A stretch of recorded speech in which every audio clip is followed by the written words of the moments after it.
Hello everyone, this is Hank. I'm back today for another episode of the ACR in the series I started recently called Photoshop for the Casual Photographers.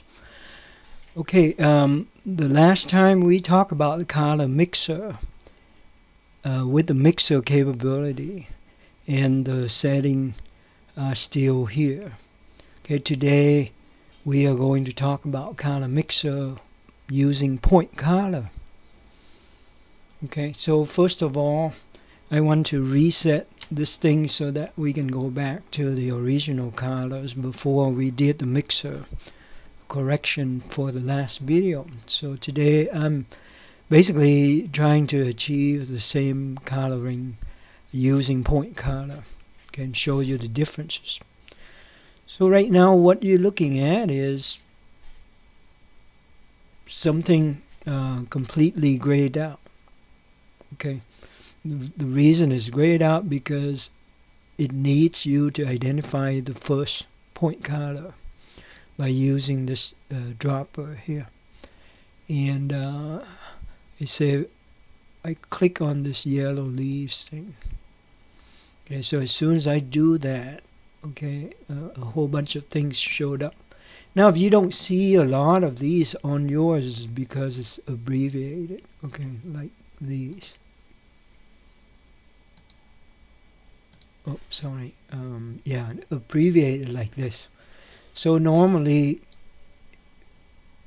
you see this, and then it looks exactly like the mixer option with the color option. Right, so that is not really gaining you that much, if anything at all, if you leave it like this and you just keep changing it. So the key thing is that we have to expand these things. Okay, so when you expand them, you have the range, and you have this graph here, show you a representation of HSL in a graphics manner. And down here you can also change it here. They are linked together, right? Okay, so far it's the same thing represented again a little bit differently, but point color is a little bit better than that, and I will show you. Okay, first of all, when you sample, you can sample up to 8 different places. 8 different colors if you want to. Right, and then you can individually fix them to your heart desire. Okay, what about this representation? This shows you a combination of hue and saturation in one. So you can like simultaneously change the hue and saturation by moving this thing. So you start out with a concentric circle with a black dot in the middle. The black dot represented the point that you sample. The white circle represented the change position. Right now there's no change, so they are on top of each other. If you change it, the white circle is going to be elsewhere. Okay. Similarly, over here, you got the luminance control. Same idea. The dot is where the sample color and luminance is, and the white circle is the new one if you change.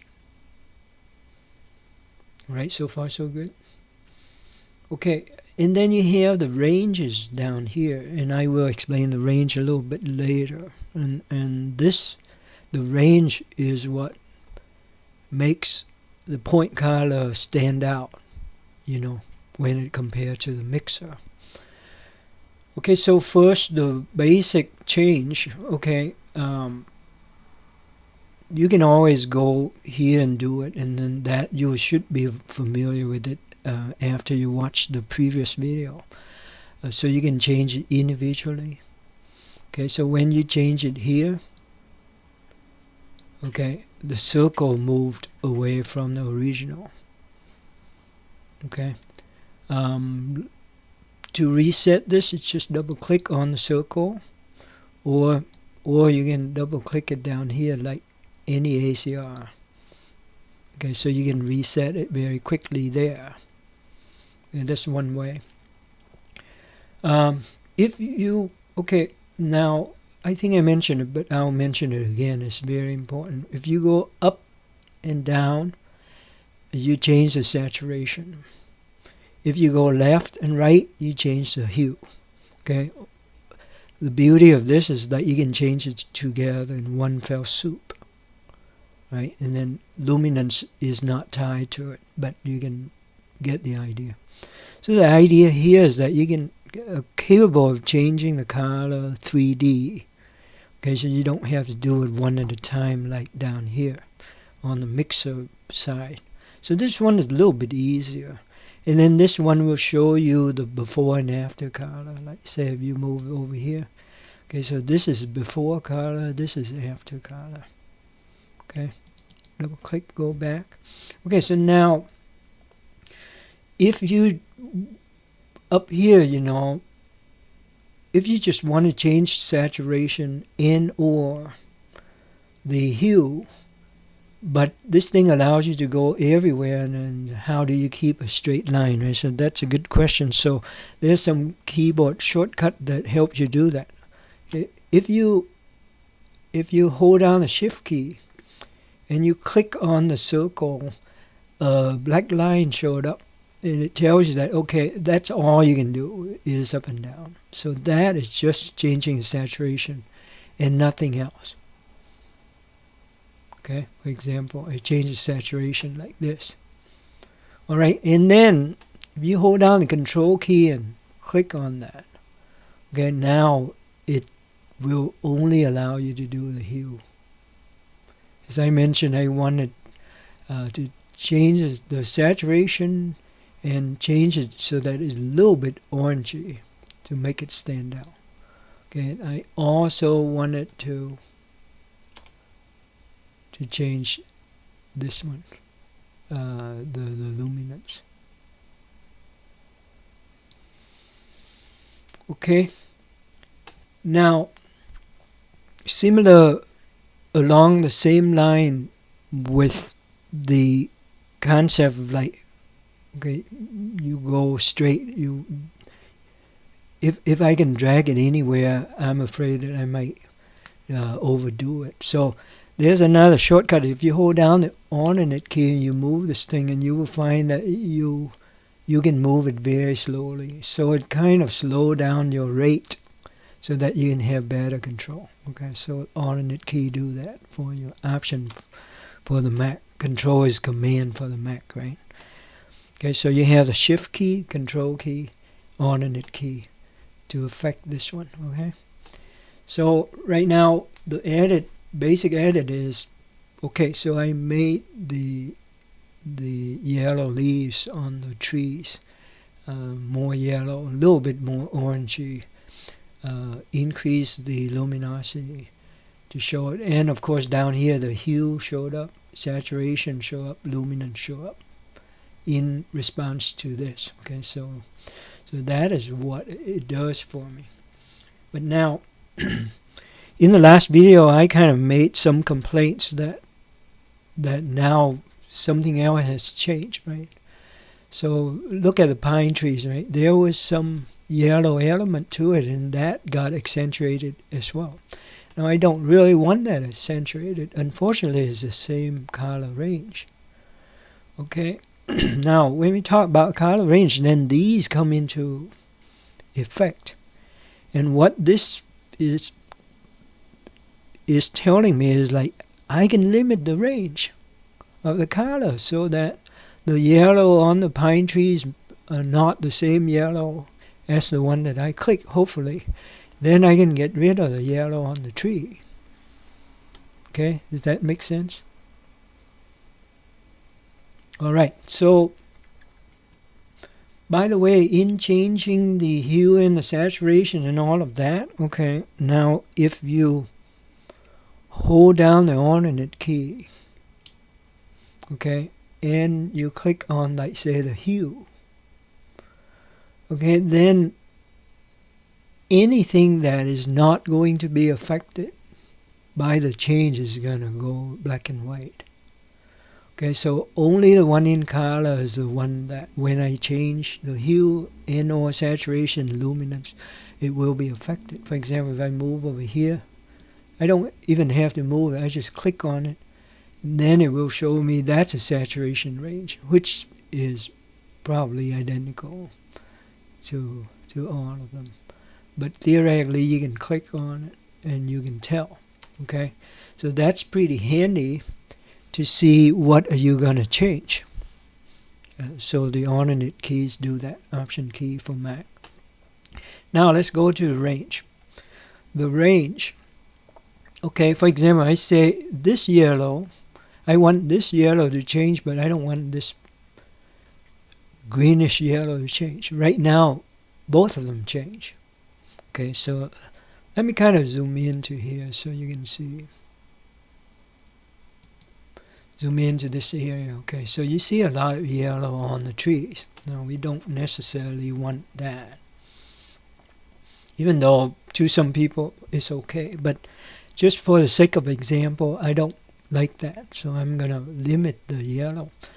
So the key thing is that we had do 3 things to this thing. So we probably have to do all the range. Okay. So the first thing to look at the range, right now you can't see the range unless you hit the visibility thing. Okay, so when you hit that visibility, it's like as if you had hold down the alternate key and click the hue, saturation, luminance. So this thing will switch it permanently for you, so that's pretty handy. Right? So now you know that the yellow up here is definitely affected by this change. Now you have the hue range, right? So right now this is default. The white circle represented the point where you had sampled. So that's the range that you had sampled. And then this thing look at different color ranges around it, like so. Also the feathering, the outside two are the feathering, so like the whole thing is affected a little bit, and a lot of things affected from here to here. So if you want to limit the range, the first thing you would want to do is to shrink this range down.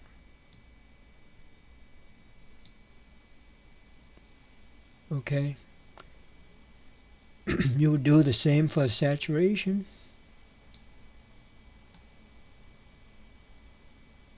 Okay, and you do the same for luminance.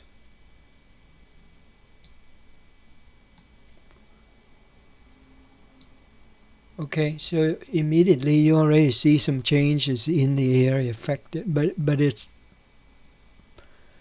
not that great of a change until you can think of this as feathering. So you can further reduce the feathering. Okay, and you can see it up on the color map there.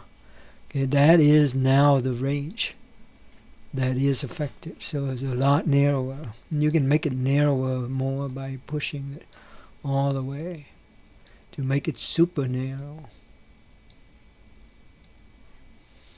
Okay, now you see most of the yellow up on the tree is gone, but a lot of the yellow down here is gone as well. So it's like a balance. Okay. It's a balance like everything. You can't control everything. Okay, so right now, not much is shown anymore. Okay, so maybe I wanted to make it a little bit less restrictive. Well, some yellow on the trees are okay. Okay, right now there's nothing on the tree anymore. But you get the idea.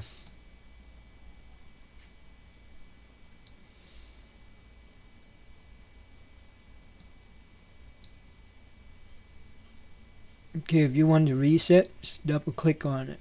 You reset.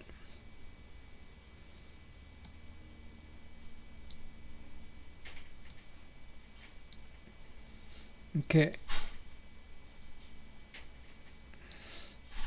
Alright, so example, this is what made you happy.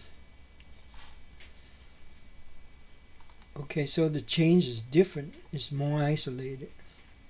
Whether or not you want it to be like this is a different story, but you can easily double click on it and bring back the original glory, right?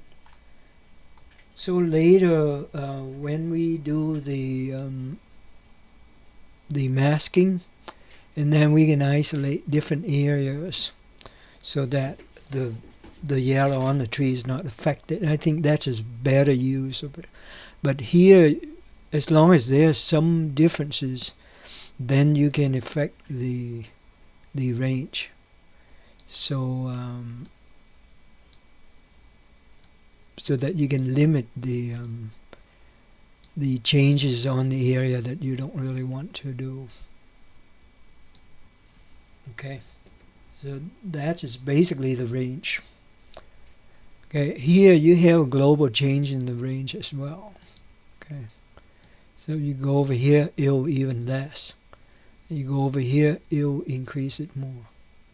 Okay, in a global scale, meaning that all three of them are affected equally by changing this. Alright, unclick this so that you can see the whole thing. Okay, so as I mentioned, you can choose up to 8, and of course we can manipulate this thing further by okay, so let me reset these things on the range. I want it full range. Okay, and I'm going to deal with it just like the last time we dealt with it in the mixer. Is like I'm going to do another selection. Last time I used HSL, and I used the targeted thing, and of course point color is targeted, right? So what I really want to do is to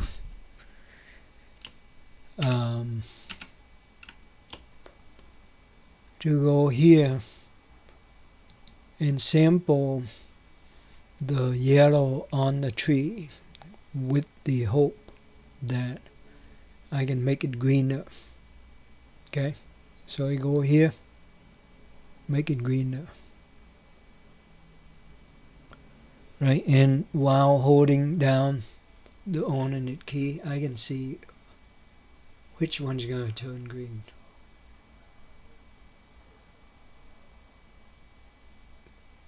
Okay, so a lot of it turned green, but most of the yellow leaves don't get affected, so that's good. Okay, and make it greener. If you want to limit the green, you can do it here.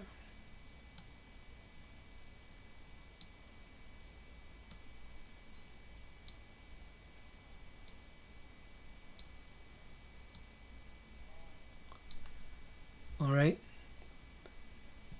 and I also wanted to saturate it a little bit, like so. Okay, and to limit it again. Okay, and the luminance in reverse, I'm going to make it darker so that it doesn't stand out as much. Okay, and also I'm going to limit the range, so I don't really want to affect a whole lot of stuff. Okay, so with this example,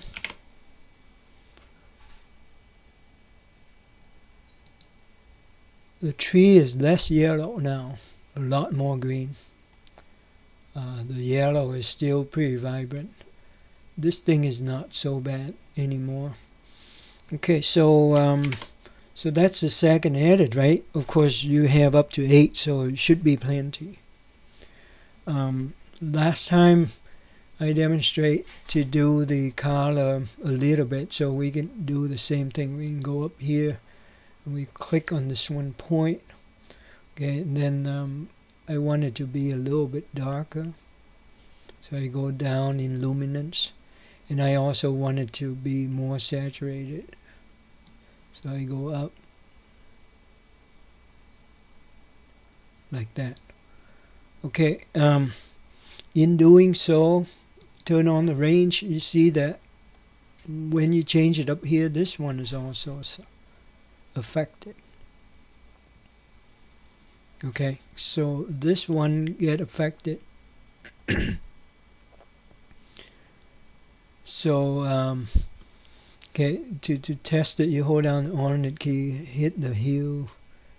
Okay, so the hue affected. They are the same. Okay, so it's affected the same way for all three of these. Okay, so what you really wanted to do is to kind of limit the range here. Okay, so you lessen it.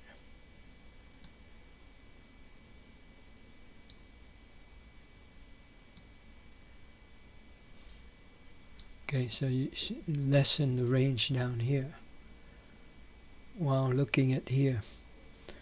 Okay, of course I kind of too overhanded.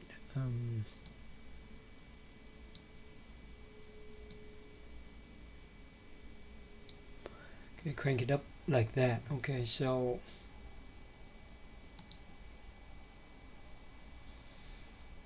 all right, I think maybe one more is changing this color a little bit. So you can just go here and click on the brown part and take a look here, and I want it to be a little bit more red and more saturated. I can do that.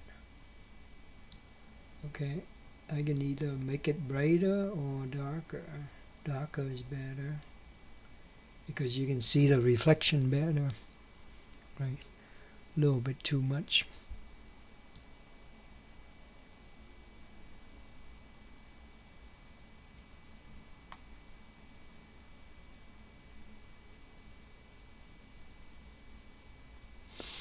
Okay, then I wanted to limit the changes in the green. Okay, there. Alright, so we basically have a pretty decent picture using point color, and it's fairly easy to do once you get used to it. You can change the range when you need it to, and you can effect a pretty good picture. Okay, I think I covered just about everything. You double click on these to reset them.